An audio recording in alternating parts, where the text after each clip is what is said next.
आज ही Doubtnut app download करें। Doubtnut पर होगा अब आपके सभी मैथ्स, केमिस्ट्री, फिजिक्स और बायोलॉजी डाउट्स का सफाया। बस अपने क्वेश्चन की फोटो खींचो, उसे क्रॉप करो और तुरंत वीडियो सोल्यूशन पाओ। Download now. हेलो एवरीवन, जैसा कि जो हमारे सामने क्वेश्चन है, इस क्वेश्चन में हमें 4 सेट दे रखे हैं, जिसमें पहला सेट है ए सेट और इसकी वैल्यू जिस इक्वेशन से दी जा रही है वो है मॉड एक्स लेस देन 2। दूसरा सेट यहाँ पे दे रखा है बी सेट, जिसमें वैल्यू दी जा रही है mod X minus 5 less then 2 से। तीसरी जो सेट है हमारा वो है सी सेट, और जो इसमें वैल्यू दी गई है वो इक्वेशन क्या है, mod x greater than x. और जो हमारा चौथा सेट है लास्ट सेट, वो है डी सेट, और जो इसमें एक्स की वैल्यू से वो इस इक्वेशन से दी गई है जो है mod x less than x. तो यहाँ में हमें क्वेश्चन में निकालना है number of integral values of A intersection D. तो हमारे पास ऑप्शन है, पहला है 2, दूसरा है 4, तीसरा है 6 और चौथा है यहाँ पर 0। तो यहाँ पर हम क्वेश्चन में क्या करेंगे, ए बी सी डी जो दे रखा है इसमें एक्स की वैल्यूज़ निकालेंगे गिवन इक्वेशन से, और फिर हम क्या करेंगे, यहाँ पर हमें क्वेश्चन में चाहिए ए इंटरसेक्शन डी। तो यहाँ पर ए और डी के जो कॉमन वैल्यूज़ आएगी वही ए इंटरसेक्शन डी में आएंगी, तो वो हमारा फाइनल आंसर होगा। तो यहाँ पर हम पहले क्या करते हैं, इक्वेशंस को लिख लेते हैं और फिर उन्हें सॉल्व करते हैं। तो यहाँ पे लिखते हैं लेट कंसीडर क्या दे रखा है यहाँ पे, ए क्या दे रखा है, A mod x less than 2। तो इसको सॉल्व करते हैं, तो मॉड एक्स हटाएंगे तो यहाँ पे -2 से 2 हो जाएगा ये। तो क्या हटाया यहाँ पर, -2 से ग्रेटर देन हुआ एक्स लेस देन 2, क्योंकि यहाँ पर मॉड था तो इसका मतलब जो -2 से 2 के बीच में वैल्यू लाई करेगी इसकी। अब ये क्या हो गया, इक्वल्स टू एक्स, ये इसको हम कैसे लिखते हैं, एक्स बिलोंग्स टू -2 से 2। तो यहाँ पर ए सेट क्या आ गया, ए सेट आ गया हमारा -2 से 2, तो इसको आप लिख लीजिए फर्स्ट।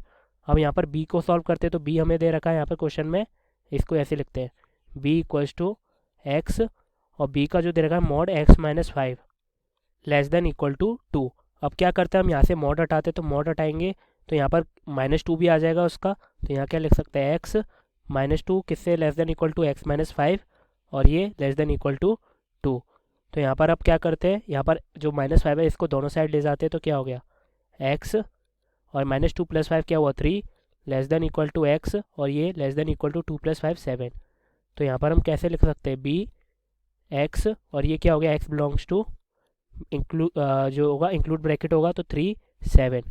तो यहाँ पर क्या हो गया, जो हमारा बी आ गया उसकी रेंज क्या आ गई 3 से 7, therefore B belongs to 3 to 7, ये क्लोज है ब्रैकेट 3 to 7। तो इसको आप लिख लीजिए सेकंड इक्वेशन, और जो हमारा ए आया था उसको हमने फर्स्ट इक्वेशन लिख ही रखा है। अब तीसरा लिखते हैं यहाँ पर सी। तो सी में क्या है, mod x greater than x है, तो अब उसे सॉल्व करते हैं यहाँ पर। तो यहाँ लिखते हैं एज सी इक्वल टू क्या दे रखा है हमें, x mod x greater than x.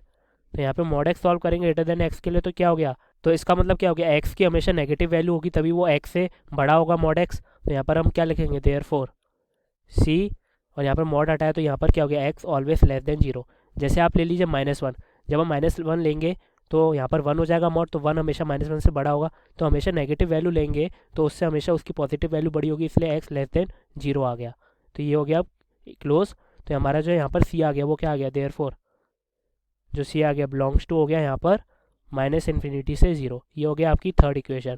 इसी तरह हम डी को सॉल्व करते हैं, तो डी क्या दे रखा है यहाँ पर, डी बिलोंग्स टू एक्स, यहाँ पर मॉड एक्स दे रखा है लेस देन एक्स।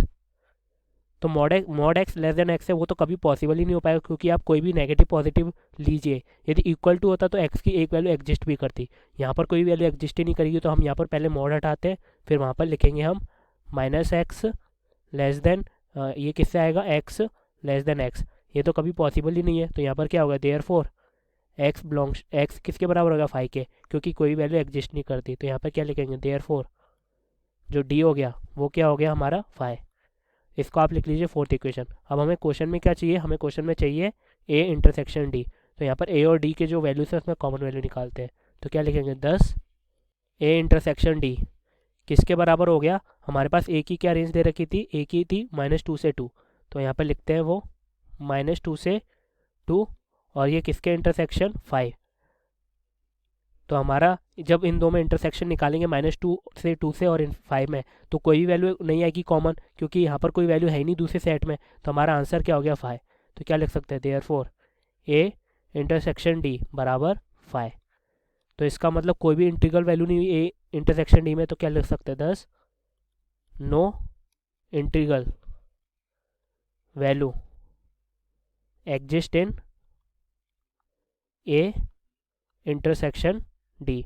देयरफॉर हमारा आंसर क्या आ गया यहाँ पे 0। तो यहाँ क्या लिख सकते हैं, number of integral value are 0। तो ये हमारा फाइनल आंसर हुआ। तो इसे ऑप्शन में मैच करा के देखते हैं। तो यहाँ पे ऑप्शन में हमारा डी ऑप्शन क्या दे रखा है 0। तो हमारा फाइनल आंसर क्या हुआ, option D. I hope you like the video, thank you very much. Class 6 से 12 से लेके नीट, IIT, JEE मेंस और एडवांस के लेवल तक 10 मिलियन से ज़्यादा स्टूडेंट्स का भरोसा। आज ही डाउनलोड करें डाउटनेट ऐप या व्हाट्सएप कीजिए अपने डाउट्स 8400 400 400 पर।